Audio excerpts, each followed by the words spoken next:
and chiefs and the others. So we have gotten very useful feedback on how the operation is going on.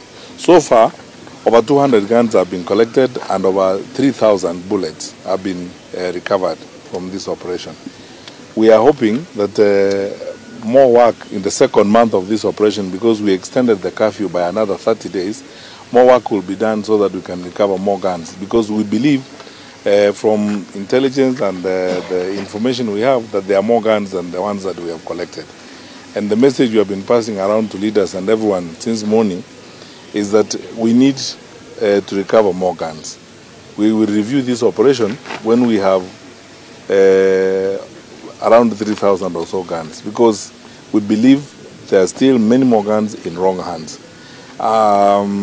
We have intensified the operation and now we are moving to other sections of the county in addition to Marsabit Central and the town. I am very optimistic that we will continue at this pace. We will get all the guns we need, and most importantly, we will keep this place peaceful. The response we have from the local leaders, the community leaders here, and ordinary members of the public, we took time to walk around the shops, to talk to the shopkeepers and the traders in town. They are happy and satisfied with this operation. They have not raised any complaints about the operation. What they are asking is whether or not we can review the hours of the operation to allow for traders to hang on a bit in their businesses. But that in itself is a positive sign, because they are now beginning to think about operating businesses longer hours, which is something they have not been thinking about until the operation. But I have promised that we will review the operation in another 3 to 4 weeks, and subject to the performance at that time, we will see whether we can review the operation by 1 hour or 2 hours to address the issue of the traders in town who want an additional 1 hour of business, and because they are happy with the operation and they are happy that it is working. So we will stay on this assignment until this place remains peaceful. We have made assurances that we will not end the operation until after the general elections, because we want this place to be peaceful during the campaigns, during the elections, and even after the general elections. That is what Wananchi want to happen, and we will keep that in place.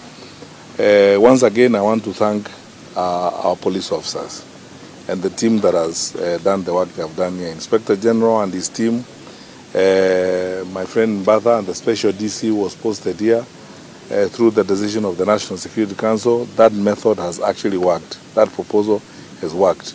The place is much more peaceful than it has been. We are going to carry out a raft of other measures to ensure that Marsabit remains peaceful, because what we are doing now, we don't want temporary peace. We want sustainable and long-term peace, so that this place can realize its economic potential and people can go on to do what they need to do. And then the truth of the matter also is that this conflict and these challenges here have nothing to do with the ordinary Wananchi per se. A bit of it is politically motivated. A bit of it is a challenge caused by the proximity to the border, and some of the things that we have allowed to happen over a long period of time. So we will adopt an all of the above approach. We are going to do intensified screening, of people and individuals who move around where they are doing business or whatever they are doing, to ensure that we don't have, aliens and wrong people around here. We will continue to have a communal engagement with members of the public. We are going to intensify our workings with the Interfaith Council to ensure that community leaders are involved in the decisions that we make. But most importantly, we have this morning taken a decision to do 100% review of the administrative infrastructure in Marsabit, because there are very fundamental weaknesses here.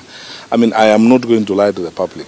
The challenges we have with the deployment we have here of chiefs, assistant chiefs, and so on is such that unless we address it, we will not solve the problems we have. The way that some of the chiefs, assistant chiefs may have been recruited in the past was outside because of political pressure, and sometimes too much attention to irrelevant things like clan affiliation and so on and so forth. And in the process, many of the administrators, actually, you can tell from the way they are working, have got their loyalties elsewhere, not in providing peace and security to the local people. And that's why some of them are not as forthcoming when it comes to giving information and cooperating with the security agencies who are here. We have too many security teams in Marsabit to have even a single security incident. When you look at overall deployment of security resources per capita, this is probably one of the counties that is most manned by security teams. We have more boots on the ground here in Marsabit than we do in over 80% of the counties in the country. So why should we have a problem? It could be a challenge in terms of reorganizing our administrative infrastructure so that it's much more cohesive, it works better in a multi-agents manner, cooperate with the others better.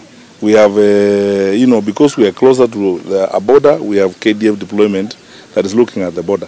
But we also have very strong presence of police, the special teams of the police on the ground. So we are reviewing all this and answering that question, because that is what the National Security Council asked us to do. They're asking us, how is it that with the numbers that we have on the ground and with the people who are posted here, we can have such security problems? And we have identified the problems. Sometimes poor coordination among our security teams, infiltration and interference sometimes by politics, and so on. So we will review all this, and we will come back again after 1 month now to institute a proper system. We are going to retrain our administrators here, our local administrators, our assistant chiefs and chiefs in Marsabit. All of them have to be retrained.